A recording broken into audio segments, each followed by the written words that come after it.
Miss Marple and the Umbrella That Wasn't Hers. Narrated by Connor from Velvet Clues. It's a pleasure to welcome you to tonight's tale, a mystery that may surprise even the keenest minds. These stories have a way of uniting curious souls from every corner of the globe. Feel free to share where you're listening from in the comments.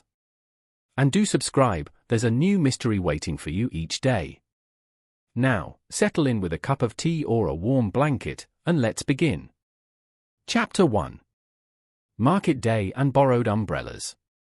The morning mist clung to St. Mary Mead like a gentle blessing, promising one of those perfect autumn days that made Miss Marple grateful for her quiet village life. She adjusted her worn but serviceable hat and stepped carefully along the cobblestone path toward the weekly market, her basket swinging gently at her side.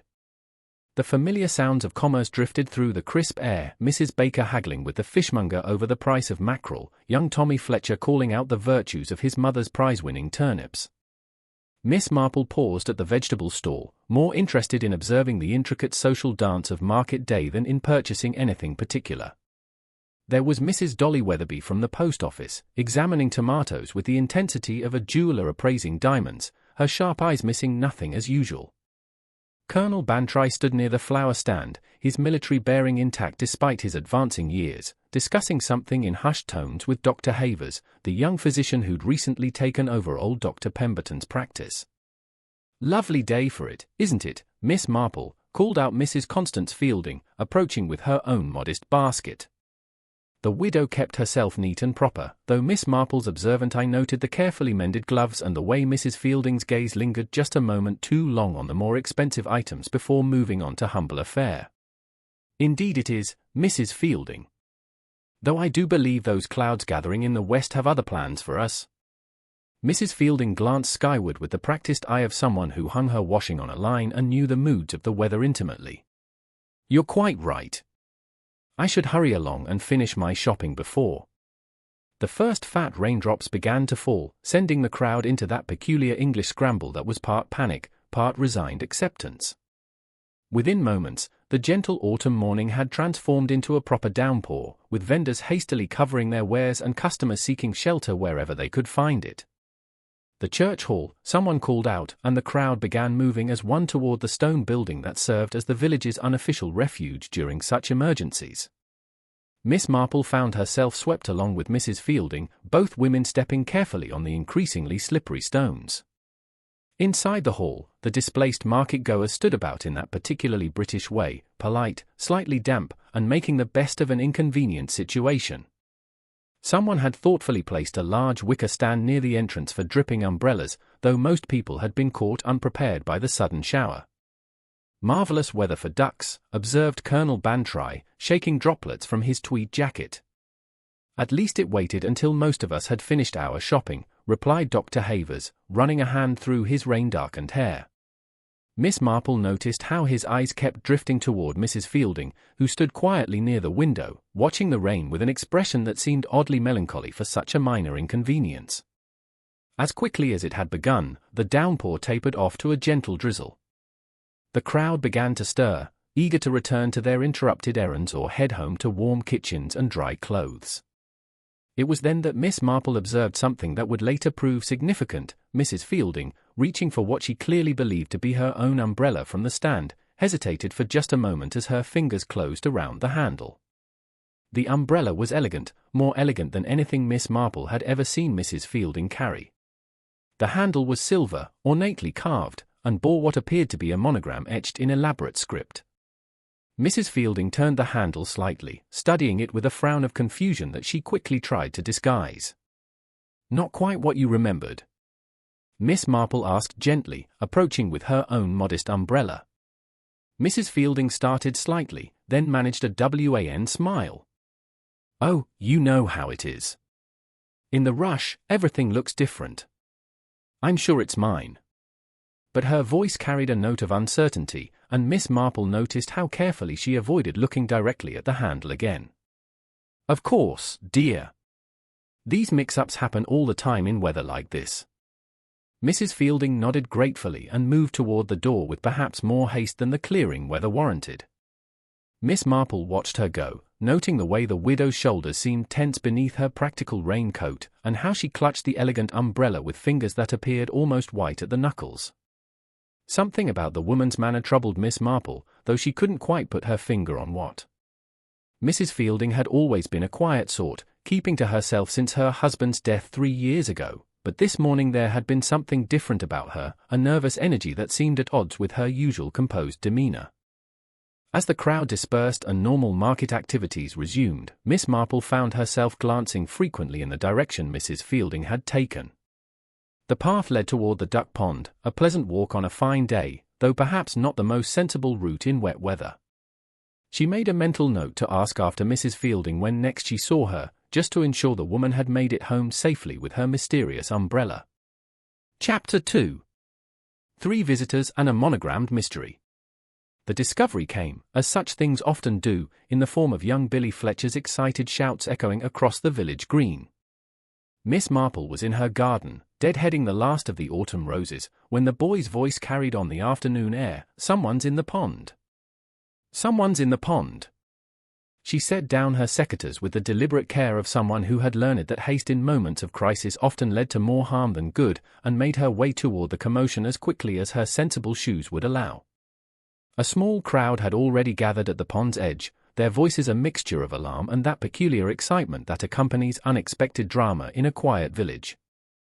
Mrs. Constance Fielding lay face down in the shallow water near the reedy bank, her practical raincoat spread around her like dark wings. The elegant umbrella Miss Marple had noticed that morning rested on the muddy bank beside her, its silver handle catching the afternoon light with an almost mocking gleam. "I've sent Billy to fetch Dr. Havers," announced Mrs. Baker, taking charge with the authority of someone accustomed to organizing church committees and charity drives.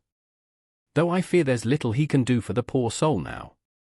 P.C. Williams arrived within minutes, his bicycle wheels splashing through puddles as he dismounted and approached the scene with official gravity. Miss Marple positioned herself where she could observe without interfering, her keen eyes taking in details that others might miss in their shock and concern. The umbrella drew her attention immediately. In the clear afternoon light, she could see the monogram on the handle quite distinctly, RWH etched in flowing script that spoke of quality and careful craftsmanship. Certainly not the initials of Constance Mary Fielding, whose own modest belongings bore the simple CF that Miss Marple had noticed on her shopping basket that very morning. Dr. Havers arrived with his medical bag, his young face grave as he waded into the shallow water to examine Mrs. Fielding. After a few moments, he looked up and shook his head solemnly. "She's been dead for some time, I'm afraid. At least an hour, possibly more." "Slipped on the muddy bank, I'd wager," observed Colonel Bantry, who had appeared among the crowd with the promptness of someone who monitored the village's emergency communications. "Treacherous footing after that downpour this morning. Hit her head on the way down, no doubt." Miss Marple found herself studying the scene more carefully. The bank was indeed muddy and slippery, and there was a dark stain on one of the larger stones that could well have been blood.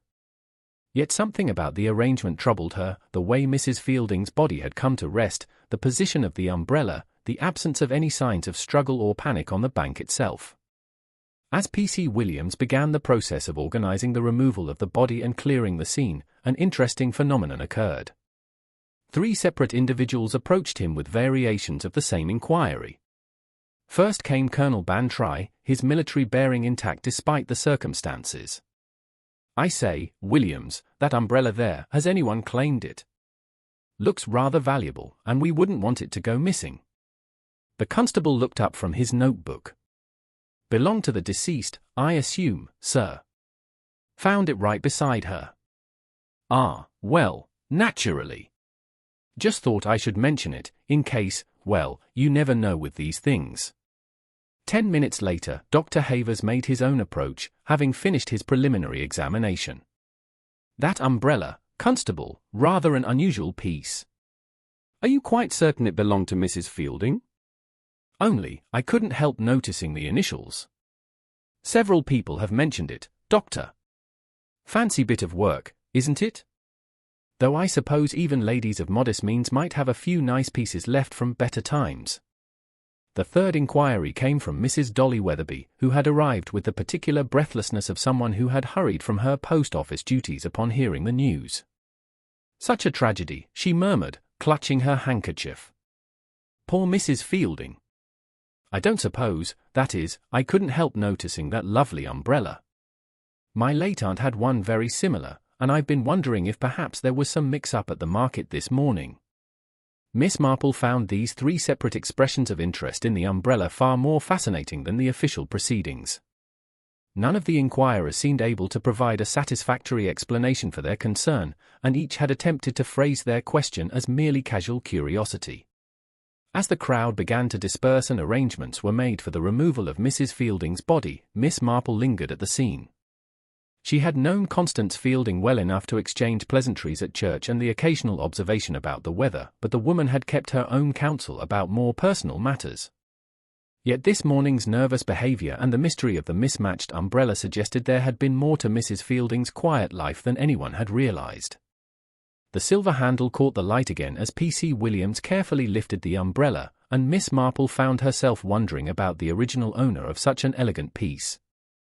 RWH could belong to anyone, of course, but the umbrella's quality suggested someone of considerable means, hardly the sort of person who would simply leave such a valuable item behind at a village market day gathering. As she walked slowly back toward her cottage, Miss Marple reflected on the morning's events. Mrs. Fielding's obvious discomfort with the umbrella, her hasty departure from the church hall, and now 3 villagers expressing unusual interest in the same object. In her experience, when people began behaving strangely around seemingly ordinary objects, those objects were rarely as ordinary as they appeared. Chapter 3. A Widow's Quiet Desperation. The inquest into Mrs. Constance Fielding's death convened 3 days later in the parish hall, with Coroner Melford presiding over proceedings that most of the village expected to be routine. Miss Marple attended, as she often did such local events, her presence so familiar that few paid her any particular attention.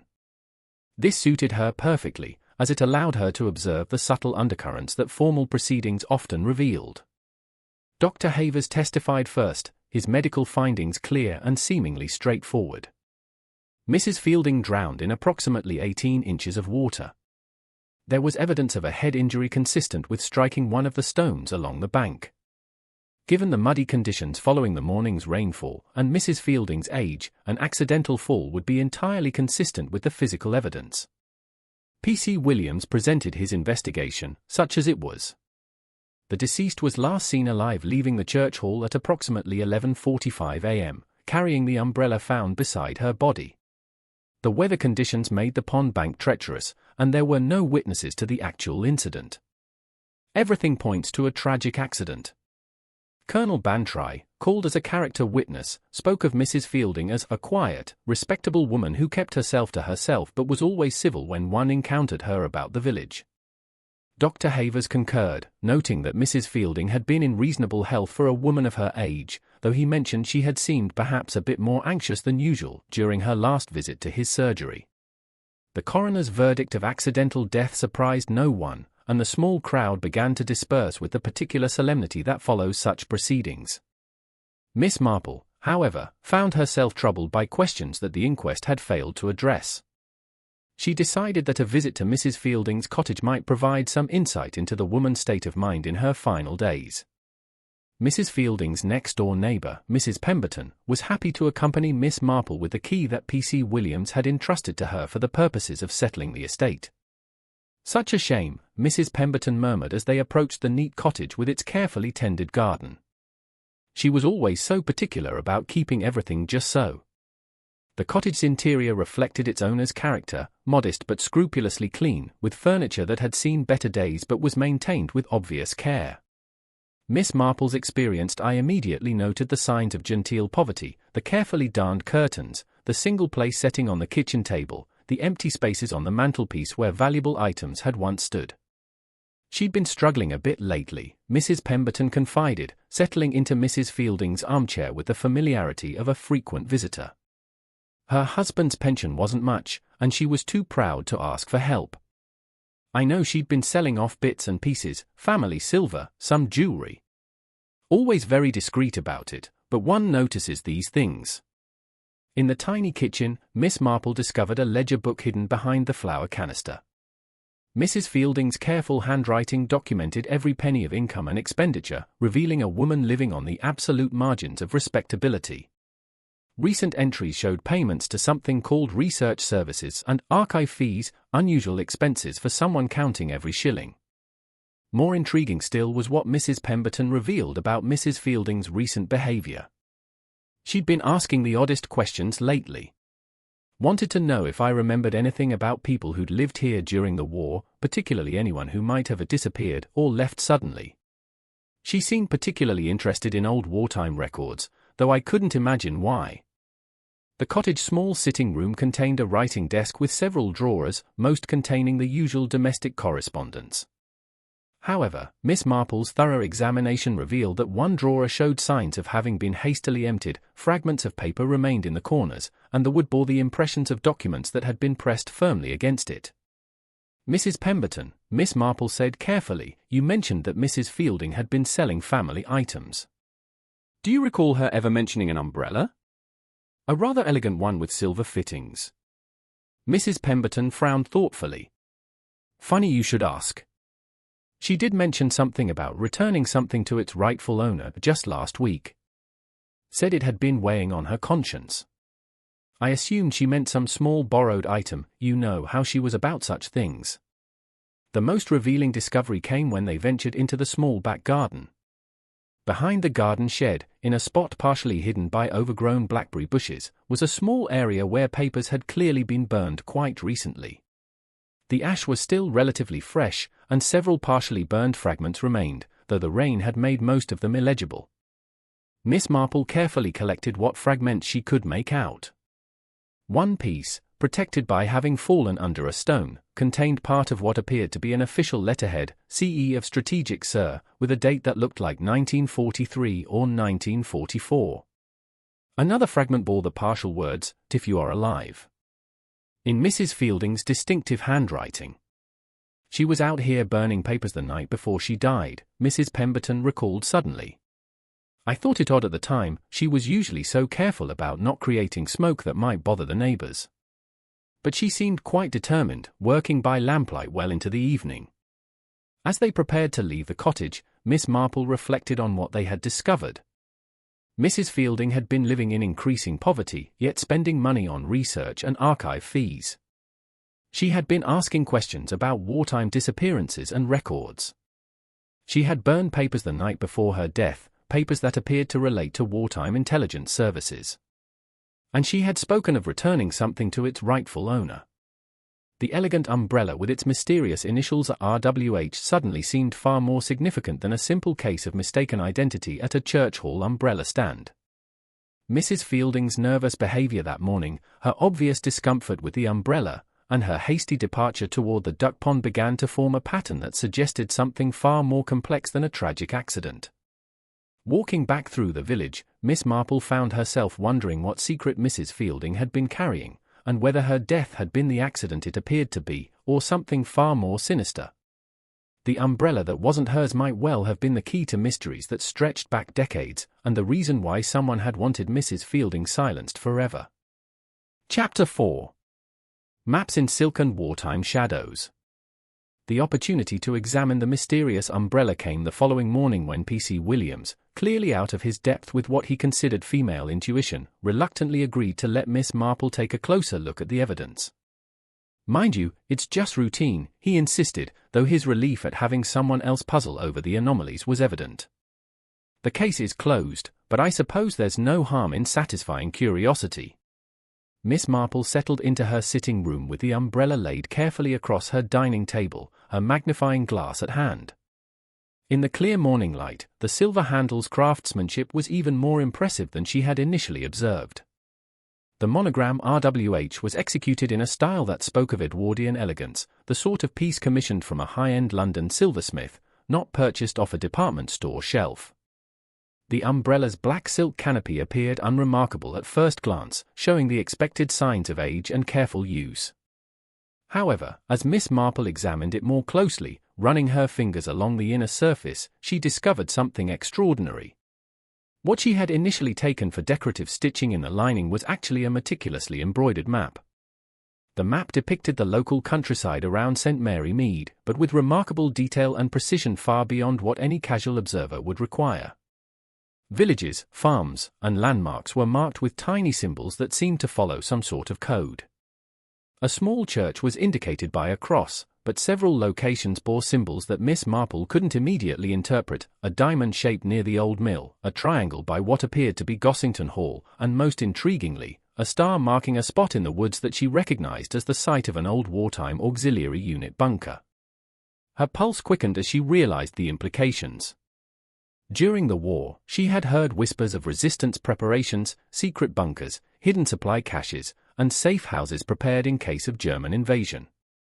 The locations marked on this map corresponded remarkably well with what little she remembered of those clandestine preparations. But the umbrella had one more secret to reveal.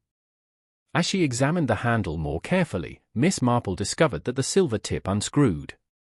Inside the hollow handle was a tightly rolled piece of paper, protected from moisture by what appeared to be oiled silk.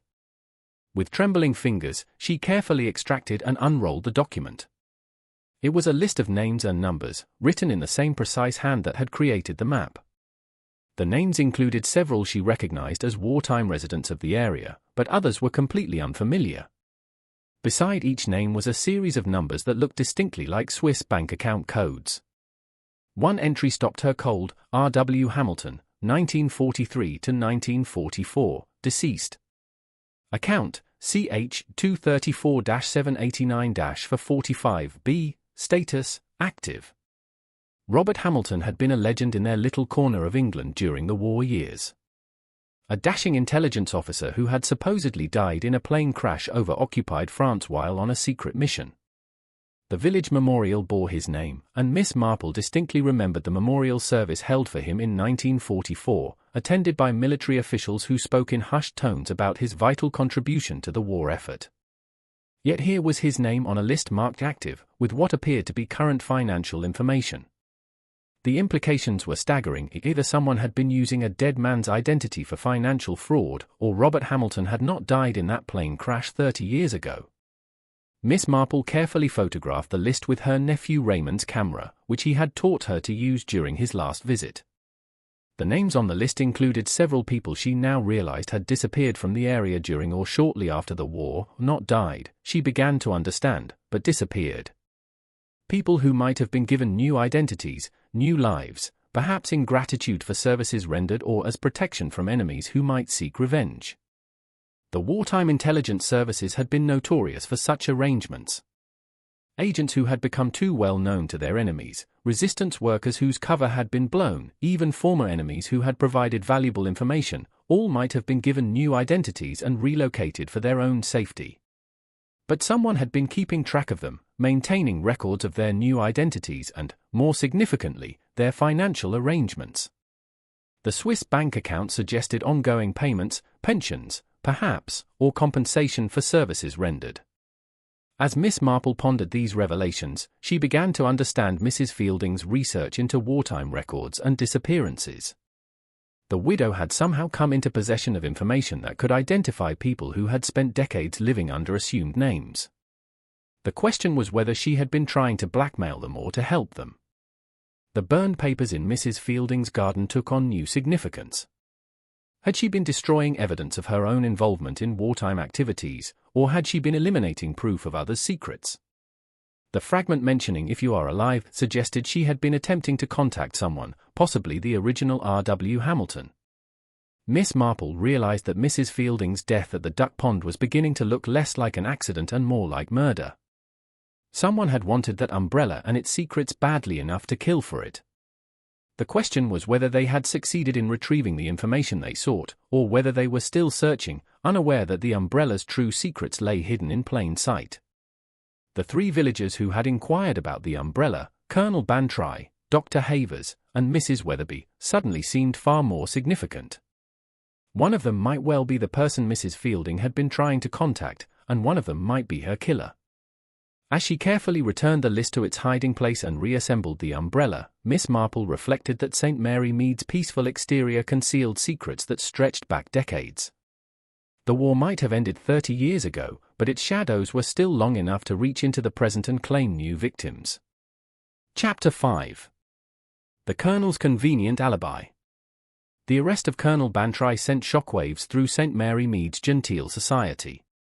Miss Marple heard the news from her daily help, Cherry Baker, who arrived that morning practically vibrating with excitement and indignation in equal measure. They came for him at dawn, Miss Marple. Right there at Gossington Hall, with Mrs. Bantry watching from the doorway in her dressing gown. Said they had evidence connecting him to poor Mrs. Fielding's death. Can you imagine? The Colonel, of all people. The official explanation, as related by P.C. Williams to anyone who would listen, centered on Colonel Bantry's wartime service and his connection to the mysterious R.W. Hamilton. The Colonel had served in intelligence during the war and had been Hamilton's commanding officer during several operations. When confronted about his interest in the umbrella, he had admitted to recognizing it as Hamilton's personal property, but claimed he had only wanted to see it properly returned to the family. The evidence against him seemed circumstantial but damning. Muddy boots had been found in his study, despite his claim that he had spent the morning of Mrs. Fielding's death tending to his greenhouse. His alibi depended entirely on his wife's testimony, and Mrs. Bantry, while loyal, was known to be somewhat vague about times and details. More significantly, a search of the Colonel's papers had revealed correspondence with various military archives and record offices, suggesting he had been conducting his own research into wartime personnel, research that overlapped suspiciously with Mrs. Fielding's recent inquiries. Miss Marple, however, found herself troubled by inconsistencies that others seemed eager to overlook. She paid a visit to Mrs. Bantry, ostensibly to offer sympathy and support, but actually to observe the household's atmosphere in the wake of the Colonel's arrest. She found Dolly Bantry in the morning room, surrounded by half-packed boxes and looking older than Miss Marple had ever seen her. "It's all so absurd, Jane," Mrs. Bantry said, using Miss Marple's Christian name with the familiarity of old friendship. "Arthur wouldn't hurt a fly, let alone that poor Mrs. Fielding. He's been quite distressed about her death, actually, keeps saying he should have done more to help her." "Help her with what, dear?" Miss Marple asked gently. "Well, that's just it, he won't say exactly. Something about obligations from the war, and proper recognition for people who served. You know how he gets about military matters. But he's been writing letters to the War Office, trying to get certain records declassified. Said there were people who deserved better than to be forgotten." Miss Marple examined the Colonel's study while Mrs. Bantry prepared tea. The muddy boots sat in evidence bags, but she noticed something the police had apparently missed. The mud was clay-based, reddish in color, quite different from the black alluvial soil around the duck pond.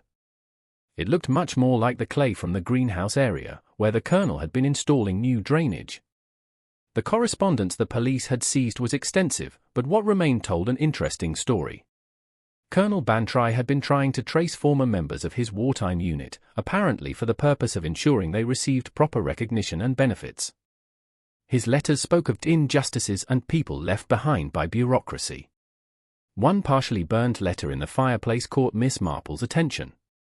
Most of it was illegible, but she could make out fragments, "Must ensure Hamilton's sacrifice," and "Family deserves to know the truth."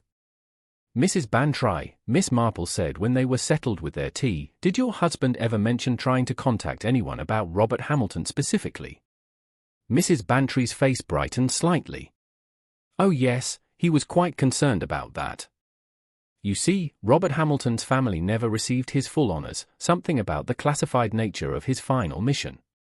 Arthur felt that with enough time having passed, the restriction should be lifted. He was trying to locate any surviving relatives. And did he succeed? He thought he might have. There was a young man, a nephew, I believe, who had been quite bitter about being left out of his uncle's will. The family never received any death benefits because of the classified circumstances. Arthur felt this was terribly unfair." Miss Marple's mind raced. Dr. Havers was young, had recently arrived in the village, and had shown unusual interest in the umbrella. Could he be Hamilton's nephew? But her observations of Colonel Bantry himself, during their brief conversation before his arrest, had convinced her of his innocence. The man's distress seemed genuine, and his military bearing suggested someone incapable of the deception that murder required.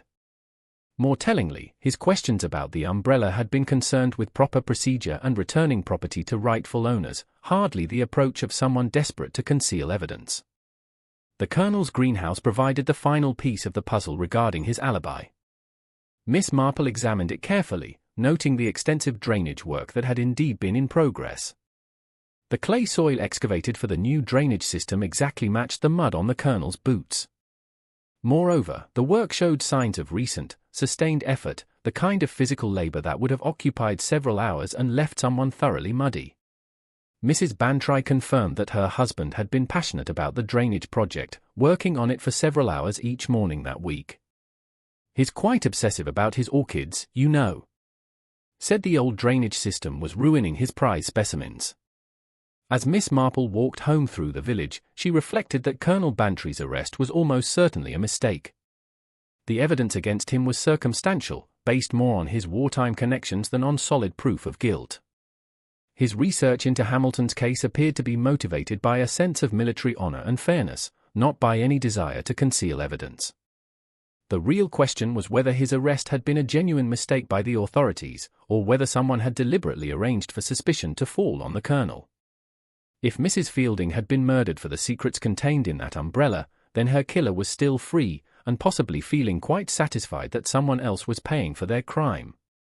Miss Marple realized that she needed to look more closely at the other two people who had shown unusual interest in the umbrella, Dr. Havers and Mrs. Weatherby. One of them might well be the person responsible for Mrs. Fielding's death, and for allowing an innocent man to take the blame. Chapter 6. A letter never sent and Dr. Havers' secret. The opportunity to search Mrs. Fielding's cottage more thoroughly came when Miss Marple volunteered to help Mrs. Pemberton prepare the property for the estate sale. "Such a shame to see a lifetime's possession scattered to strangers," Mrs. Pemberton lamented as they worked their way through the modest rooms. "Though I suppose she had no family left to care about such things." Miss Marple had developed a theory about Mrs. Fielding's final days, and she was methodically searching for evidence to support it. The burned papers, the wartime research, and the mysterious umbrella all suggested that Mrs. Fielding had been trying to make contact with someone from her past, quite possibly Robert Hamilton himself. In the kitchen, while Mrs. Pemberton sorted through crockery in the sitting room, Miss Marple made a systematic examination of Mrs. Fielding's cookbook collection. It was an old investigator's trick she had read about. People often hid important documents in books they used frequently, knowing the items would be both accessible and overlooked by casual searchers. Her persistence was rewarded when she opened Mrs. Beaton's household management to find a letter tucked between the pages on preserving fruit. The letter was in Mrs. Fielding's careful handwriting, but it had never been sent, no envelope, no address, and clearly abandoned mid-composition. "My dear Robert," it began, "if you are reading this, then the impossible has happened and you are still alive. I have kept your secret all these years, but now I fear someone else knows. The umbrella you left with me during those final days before your death has been discovered, and I believe someone understands its significance. I tried to be careful, but my research into the wartime records may have attracted attention. Someone has been asking questions about me, about my connection to the safe house operations. I should have destroyed everything years ago, as you instructed, but I always hoped you might return someday and need the evidence of your true identity. The young man who calls himself Dr. Havers has been most persistent in his questions about wartime residents and their families. He claims to be researching local history, but his interest seems far too specific. Yesterday he asked directly about anyone who might have had connections to intelligence services during the war. I fear he suspects." The letter broke off there, the sentence unfinished, as if Mrs. Fielding had been interrupted or had suddenly changed her mind about sending it. Miss Marple felt her pulse quicken. Dr. Havers had been asking specific questions about wartime intelligence connections, and he had been one of the 3 people to inquire about the umbrella. The letter suggested that Mrs. Fielding believed Hamilton was still alive and that she had been hiding evidence of his survival for 30 years. More intriguingly, the letter implied that Mrs. Fielding had operated a safe house during the war, a crucial piece of information that explained her possession of the umbrella and her knowledge of Hamilton's supposed death. Safe house operators were often entrusted with personal effects of agents who needed to disappear quickly, maintaining them against the possibility of future need. "Miss Marple, could you help me with this trunk?" Mrs. Pemberton called from the bedroom, and Miss Marple quickly tucked the letter into her handbag before joining her neighbor. The trunk contained the expected collection of personal memorabilia, photographs, certificates, and keepsakes that told the story of Mrs. Fielding's quiet life. But among them, Miss Marple discovered something that made the letter's implications even more significant: a faded photograph of a group of young people in wartime clothing, standing in front of what appeared to be Mrs. Fielding's cottage.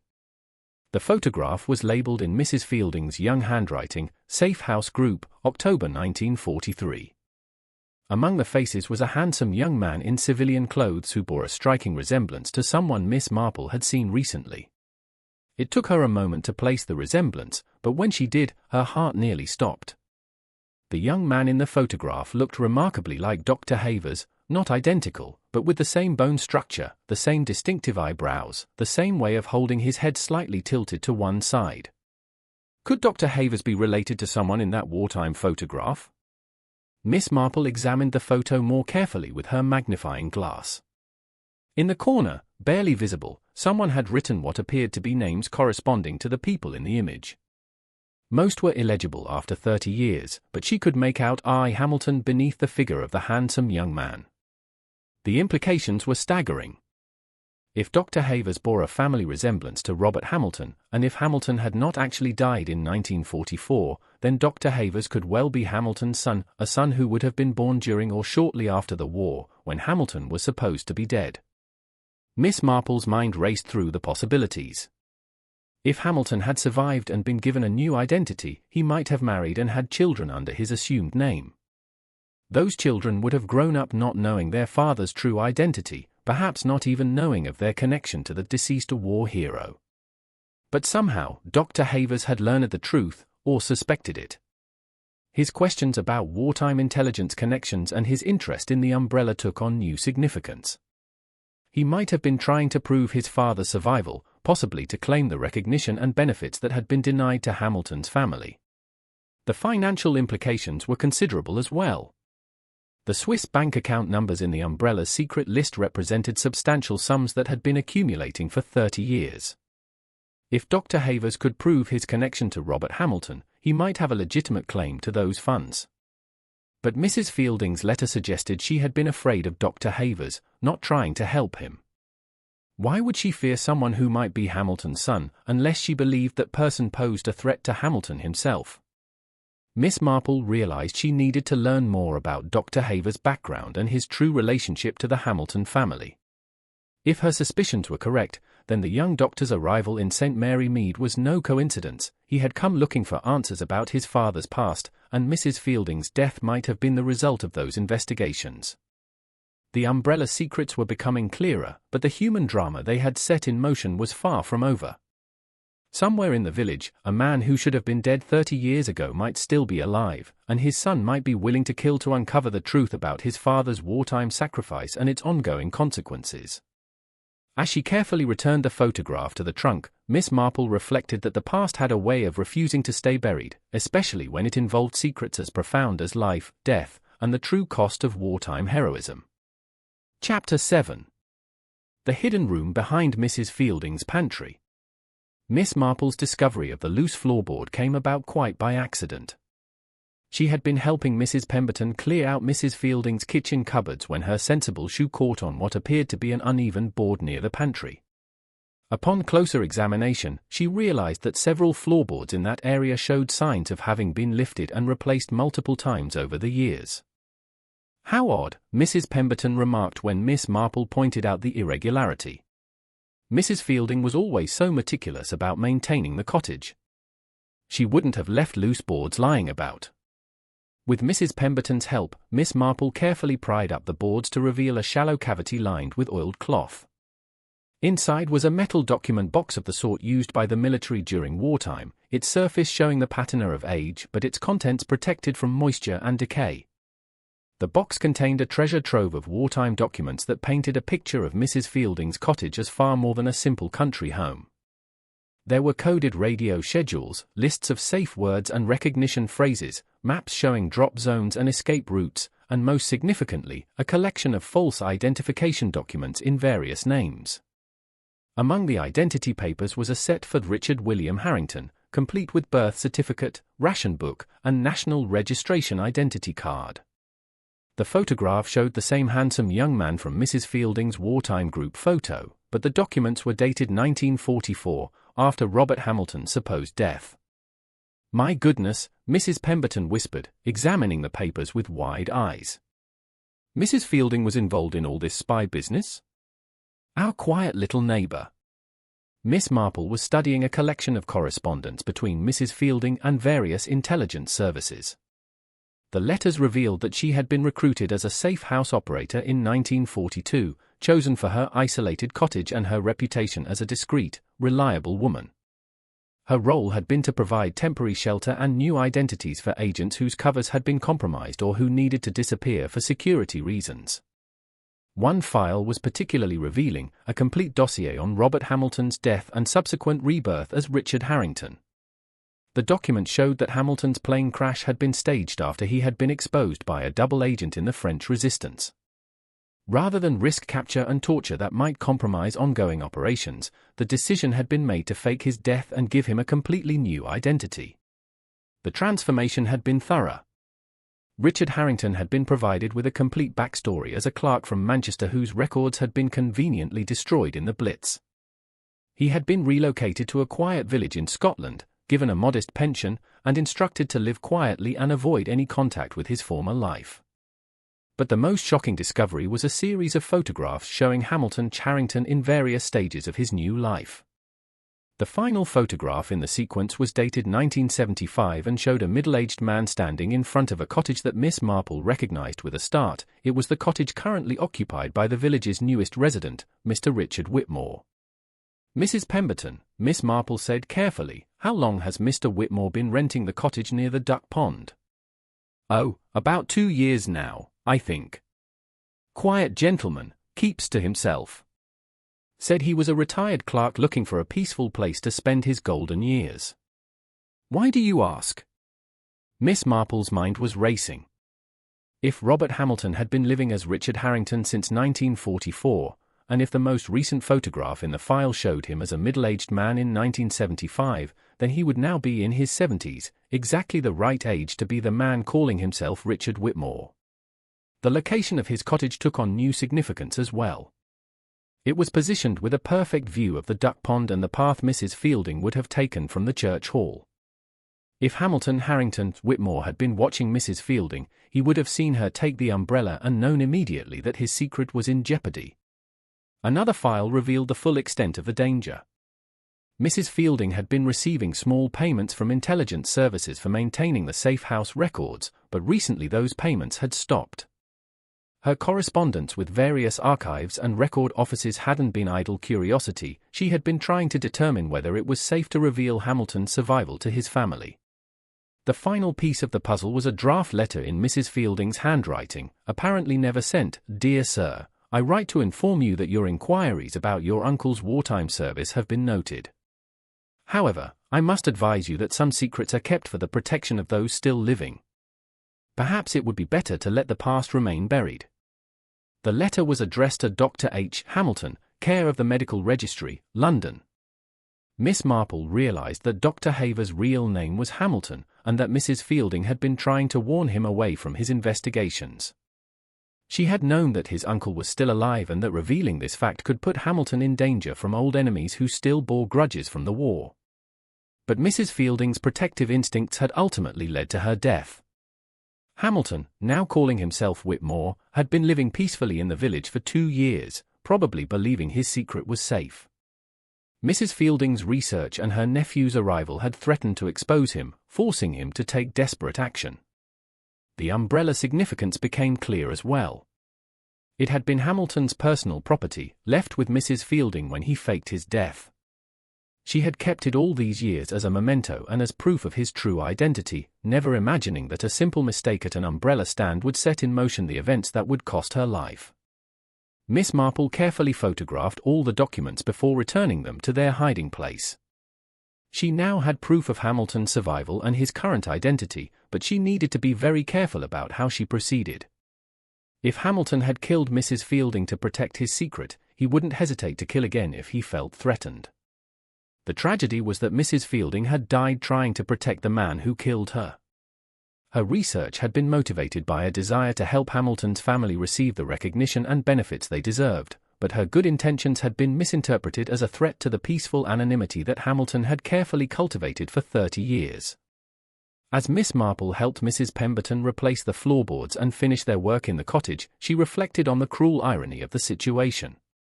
A woman who had spent decades keeping secrets and protecting others had ultimately been killed by the very person she had tried hardest to protect. Now she faced the delicate task of exposing a murderer while ensuring that justice was served without destroying the life that Robert Hamilton had built as Richard Whitmore. The war might have been over for 30 years, but its shadows were still claiming victims in the peaceful village of St. Mary Mead. Chapter 8. Mrs. Weatherby's Fatal Curiosity. The news of Mrs. Dolly Weatherby's sudden death reached Miss Marple through the village grapevine with the efficiency that only small communities can achieve. Cherry Baker arrived at her cottage early that morning, still breathless from cycling from the post office. "Found her this morning when the mail van arrived," Cherry gasped, accepting the cup of tea Miss Marple immediately offered.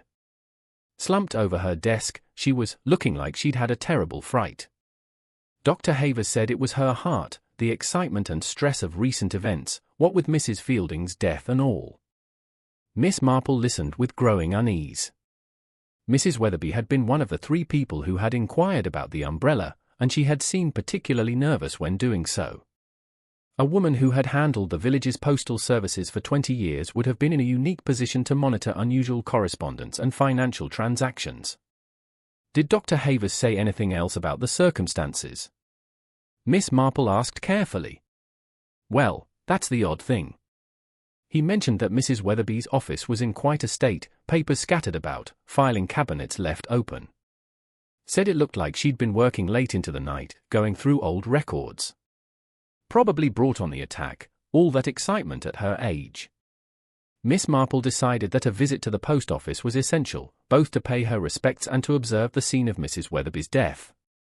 She found the small building cordoned off with police tape, but P.C. Williams was happy to escort her inside when she mentioned her concerns about any postal irregularities that might need attention. The interior of the post office told a story of frantic activity in Mrs. Weatherby's final hours. File cabinets stood open, their contents partially scattered across the floor. The desk where she had been found was covered with international money transfer forms, postal receipts, and what appeared to be ledger books dating back several years. "Quite a mess, isn't it?" P.C. Williams observed. Dr. Havers thinks she was having chest pains and was looking for her medication when the final attack struck. Though why she'd keep her pills in the filing cabinets is beyond me. Miss Marple examined the scattered papers more carefully. The money transfer forms were particularly interesting. They showed regular payments to various Swiss banks over a period of several years, always in amounts just small enough to avoid triggering international reporting requirements. The payments were always initiated by the same person, R. Whitmore. P.C. Williams, Miss Marple said thoughtfully, "Did Mrs. Weatherby ever mention anything to you about unusual financial transactions?" As postmistress, she would have been required to report certain types of international transfers. "Not that I recall, though she did mention once that some folks in the village seemed to have more money than their circumstances would suggest. Said it was none of her business, but she kept an eye on things just in case." The ledger books revealed the extent of Mrs. Weatherby's unofficial monitoring activities. She had been meticulously recording unusual financial patterns among the villagers, noting when people made large purchases or received unexpected windfalls. Most of her observations were innocuous: relatives sending money, insurance settlements, small inheritances, but one pattern stood out dramatically. Over the past 2 years, someone had been regularly transferring money to Swiss accounts while simultaneously receiving payments from those same accounts. The transactions were structured to look like legitimate business dealings, but Mrs. Weatherby's notes suggested she had become suspicious of their true nature. Her final entries, dated just days before her death, showed increasing alarm: RW accessing Hamilton accounts again. Amounts increasing. Someone else knows? Must check wartime pension records. Miss Marple felt her pulse quicken. Mrs. Weatherby had discovered that Mr. Whitmore was accessing the Swiss accounts listed in the umbrella's secret compartment, the accounts associated with Robert Hamilton's assumed death. She had realized that Hamilton was still alive and had been using his wartime identity to access funds that should have been dormant. But Mrs. Weatherby's curiosity had gone further. Her notes showed that she had been investigating Hamilton's wartime pension records, trying to understand how someone could be receiving payments for being dead. Her inquiries had likely triggered alerts in government databases, possibly exposing Hamilton's secret to people who shouldn't know it. The most damning evidence was Mrs. Weatherby's final note, written in a shaky hand that suggested extreme agitation. "He knows I know. Saw him watching the post office yesterday. Must contact authorities before." The note broke off there, and Miss Marple realized that Mrs. Weatherby's death had not been natural. She had been on the verge of exposing Hamilton's secret when she died, and her heart attack had been far too convenient for the man she had been investigating. A closer examination of Mrs. Weatherby's desk revealed something that P.C. Williams had missed, a small, empty vial that had rolled under the desk drawers. Miss Marple carefully retrieved it with her handkerchief, noting that it still bore traces of a clear liquid and a faint, bitter smell that reminded her of almonds. Her blood ran cold as she recognized the implications. The vial had contained some form of cardiac stimulant, probably administered to induce the heart attack that had killed Mrs. Weatherby. The murderer had been clever, using Mrs. Weatherby's known heart condition to mask what was actually poisoning. "P.C. Williams," Miss Marple said urgently, "I think you should call for a proper forensic examination of Mrs. Weatherby's body. I don't believe she died of natural causes." The constable looked skeptical. But Dr. Havers examined her thoroughly. Said it was clearly a heart attack brought on by stress and overwork. Miss Marple paused, realizing that Dr. Havers had been the one to pronounce Mrs. Weatherby dead and to provide the medical explanation for her demise. If her suspicions about his identity were correct, he might have been protecting his father by concealing evidence of murder. But as she thought about it more carefully, she realized that Dr. Havers' involvement might be more innocent than it appeared. If he truly was Hamilton's son, he might not even know that his father was alive and living in St. Mary Mead. His medical diagnosis might have been genuinely mistaken rather than deliberately deceptive. The real question was whether Hamilton had acted alone in killing Mrs. Weatherby, or whether he had somehow manipulated circumstances to ensure that any investigation would be cursory. His choice of poison was particularly clever. A cardiac stimulant would be virtually undetectable in a routine examination, especially when the victim was known to have heart problems. As Miss Marple left the post office, she reflected that Hamilton's desperation was escalating. He had killed Mrs. Fielding to retrieve the umbrella and its secrets, but Mrs. Weatherby's independent investigation had threatened to expose him anyway. Now he had killed again, eliminating the one person who could trace his financial activities and prove his continued existence. The tragic irony was that Mrs. Weatherby's death had been unnecessary. Her investigation had been motivated by professional duty rather than personal curiosity, and she might have been willing to keep Hamilton's secret if he had simply approached her directly. Instead, his fear of exposure had driven him to commit a second murder, further endangering the peaceful anonymity he was so desperate to protect. Miss Marple realized that time was running short. Hamilton was clearly willing to kill to protect his secret, and there was no telling who might be his next victim. She needed to act quickly to prevent further deaths while ensuring that justice was served for the murders of Mrs. Fielding and Mrs. Weatherby. Chapter 9. Tea, Truth, and the Umbrella's Final Secret. Miss Marple sent out her invitations on a grey Thursday afternoon, requesting the pleasure of Colonel Bantry's company, now released pending further investigation, Dr. Havers, and Mr. Richard Whitmore for tea at 4 o'clock. She had chosen her sitting room carefully, arranging the chairs so that she could observe all her guests while keeping the mysterious umbrella prominently displayed on the side table. Colonel Bantry arrived first, looking haggard from his ordeal but maintaining his military bearing. "Kind of you to invite me, Miss Marple. This whole business has been most distressing, particularly the suggestion that I might harm that poor woman." Dr. Havers appeared precisely on time, his medical bag in hand as if he had come directly from patient rounds. Miss Marple noted the tension in his shoulders and the way his eyes immediately sought out the umbrella. "Thank you for the invitation. I hope you're feeling well? All this recent unpleasantness must be quite stressful for someone of your generation." Mr. Whitmore was the last to arrive, and Miss Marple studied him carefully as he entered. He was a man in his 70s, well-preserved and distinguished, with the kind of quiet confidence that came from years of careful self-control. But she could see the wariness in his eyes as he noticed the umbrella, and the almost imperceptible tightening of his hands when Dr. Havers was introduced. "Such a pleasure to meet you properly, Mr. Whitmore," Miss Marple said as she poured tea. "I don't believe we've had much opportunity to chat since you moved to the village. You've chosen such a lovely spot near the duck pond." "Indeed. I find the quiet quite restorative after years in busier places." His voice was cultured, carefully modulated, but Miss Marple caught the slight hesitation before he mentioned his previous locations. As she served tea and offered biscuits, Miss Marple began her revelations with the measured pace of someone who had spent years observing human nature. "I've asked you all here because you each showed particular interest in this umbrella after poor Mrs. Fielding's death. I thought you might be interested to learn what I've discovered about its history."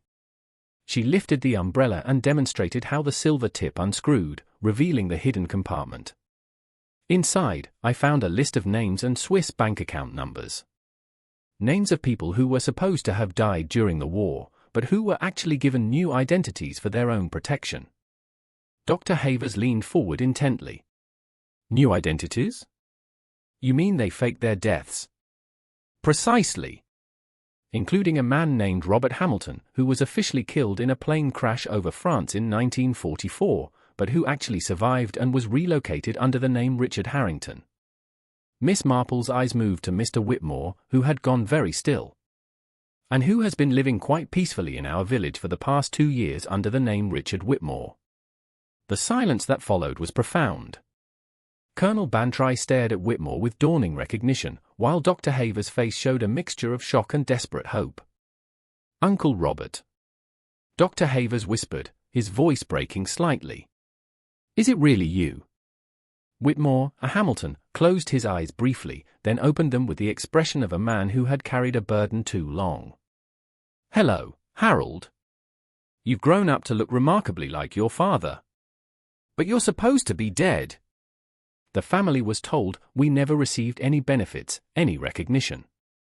I've spent years trying to prove you existed, trying to get justice for what you sacrificed." Hamilton's face showed genuine pain. "I never wanted that.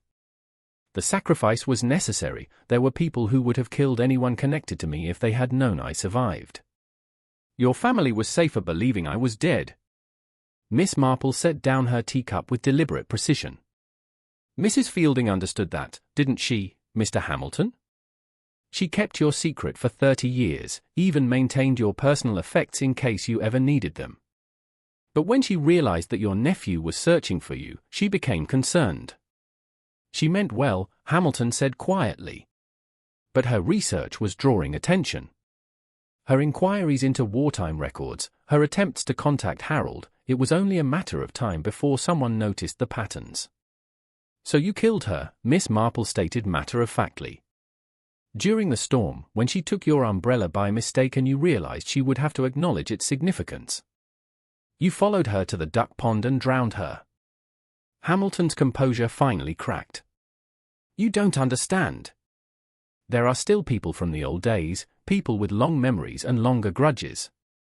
If word got out that I was alive, they wouldn't just come for me, they'd come for Harold, for anyone connected to me. Constance's death was regrettable, but necessary." "And Mrs. Weatherby? Was her death also necessary?" "She was monitoring financial transactions, asking questions about Swiss bank accounts. She would have exposed everything." Hamilton's voice was hollow now, the voice of a man who had justified terrible acts for what he believed were noble reasons. Colonel Bantry spoke for the first time since the revelations began. "Good God, Robert. I remember you from the old days, you were a man of honor. What happened to you?" 30 years of hiding happened to me," Hamilton replied bitterly. 30 years of looking over my shoulder, of never being able to use my real name or acknowledge my own nephew. Do you know what it's like to watch him search for answers about his dead uncle, knowing that speaking up would put him in danger? Dr. Havers, Harold Hamilton, was staring at his uncle with tears in his eyes. I would have kept your secret. All I wanted was to know the truth, to understand why our family was left with nothing while you were celebrated as a hero. Because heroes are easier to honor when they're safely dead, Hamilton said with profound sadness. Living heroes have needs, make demands, complicate the neat stories that governments prefer to tell. Miss Marple rose and moved to the window, looking out at the peaceful village green. Mrs. Fielding died because she tried to protect you. Mrs. Weatherby died because she was too curious for her own good. How many more people will die for your secret, Mr. Hamilton? Hamilton was quiet for a long moment, then straightened in his chair with something like his old military bearing. No more. You're right, of course. I've become the very thing I fought against during the war, someone who kills innocent people to protect my own interests. As P.C. Williams arrived in response to Miss Marple's earlier telephone call, Robert Hamilton looked at his nephew with profound regret. I'm sorry, Harold. I'm sorry for all of it, for the deception, for the deaths, for the years you spent wondering about a dead man who was too much of a coward to trust you with the truth. The arrest was conducted with quiet dignity, Hamilton offering no resistance as he was led away. Miss Marple reflected that the saddest part of the whole affair was that it had been unnecessary. Harold Hamilton would gladly have kept his uncle's secret, and the village would have protected one of its own if they had known the truth. Instead, fear and isolation had driven a good man to become a killer, destroying the very peace he had sacrificed everything to achieve. Chapter 10. Justice and the Quiet Pond. 3 weeks after Robert Hamilton's arrest, Miss Marple sat on the new memorial bench that the village council had installed beside the duck pond. The brass plaque read simply, "In memory of Constance Fielding and Dolly Weatherby, who served their community with quiet dedication." It seemed fitting that their sacrifice should be remembered in this peaceful spot, even if the full truth of their deaths would remain known only to a few. The village had been rocked by the revelations, but with the peculiar resilience that small communities possess, St. Mary Mead had begun to heal. Colonel Bantry, fully exonerated and restored to his position of respect, had taken charge of establishing a proper memorial fund for Mrs. Fielding's wartime service. The War Office, contacted through his military connections, had quietly declassified enough records to ensure that her role as a safe house operator received appropriate recognition. Harold Hamilton, he had reclaimed his family name after his uncle's arrest, had decided to remain in the village as the local doctor. Miss Marple often saw him walking past the pond on his evening rounds, and she noticed that he always paused at the memorial bench, perhaps reflecting on the uncle he had searched for so long and found too late. The legal proceedings had been handled with unusual discretion. Robert Hamilton had pled guilty to both murders, sparing the village the ordeal of a sensational trial. His advanced age and the complex circumstances of his wartime service had resulted in a sentence of life imprisonment, though everyone understood that a man in his 70s was unlikely to serve many years. Miss Marple had visited him once in prison, driven by a mixture of curiosity and compassion. She found him diminished but oddly at peace, as if the burden of maintaining his secret had been more terrible than the consequences of its revelation. "I never meant for anyone to be hurt," he had told her, his hands shaking slightly as he spoke. "For 30 years, I told myself that the deception was protecting people, but in the end, it only created more victims." "The war changed many people," Miss Marple had replied gently. "Not all wounds are visible, and not all of them heal properly. Perhaps it's time to let others carry the burden you've borne alone for so long." The umbrella itself had been donated to the Imperial War Museum, along with carefully selected documents from Mrs. Fielding's hidden archive. The museum's historians were fascinated by the insights into wartime safe house operations and the complex process of creating new identities for compromised agents. The umbrella's ingenious hiding places for maps and coded information would be displayed as examples of wartime ingenuity. Dr. Harold Hamilton had also received recognition that his family had long been denied. The Swiss bank accounts, accumulated over 30 years, were transferred to a charitable foundation supporting families of intelligence operatives. Harold himself wanted nothing to do with the money, saying it was blood money paid for a death that never happened. As Miss Marple sat in the afternoon sunshine, she reflected on the tragedy of good intentions gone wrong. Robert Hamilton had begun as a genuine hero, risking his life for his country and accepting the sacrifice of his identity for the greater good. But isolation and fear had corrupted his noble sacrifice, turning him into the very thing he had once fought against.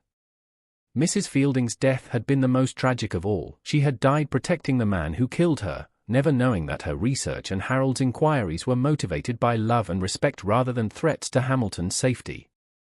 Her wartime service, keeping secrets and sheltering those who fought in the shadows, deserved better than to end in fear and violence beside a peaceful village pond. Mrs. Weatherby's death had been equally senseless. Her professional curiosity about unusual financial transactions had been legitimate and appropriate, but Hamilton's paranoia had transformed her diligence into a death sentence. A woman who had spent her life handling other people's correspondence with discretion and care had died for asking the right questions. The village had learned to live with the knowledge that evil could wear familiar faces and that 30-year-old secrets could still claim new victims. But they had also learned that communities could survive such revelations and even grow stronger through the process of confronting difficult truths. Young Billy Fletcher, who had discovered Mrs. Fielding's body, had taken to leaving wildflowers by the memorial bench, a gesture that touched Miss Marple deeply. Children, she reflected, often understood better than adults that some losses required active remembrance rather than passive forgetting. As evening approached and the first stars appeared over St. Mary Mead, Miss Marple rose from the bench and began her walk home. Behind her, the duck pond reflected the darkening sky, its surface peaceful and still. The secrets it had witnessed were finally at rest, and the village could begin the slow process of healing from wounds that had been 30 years in the making. The umbrella that wasn't hers had finally revealed all its secrets, but the human cost of those revelations would be remembered long after the details were forgotten. In the end, Miss Marple reflected, the greatest tragedy was not that Robert Hamilton had died in 1944, but that he had forgotten how to live after his resurrection.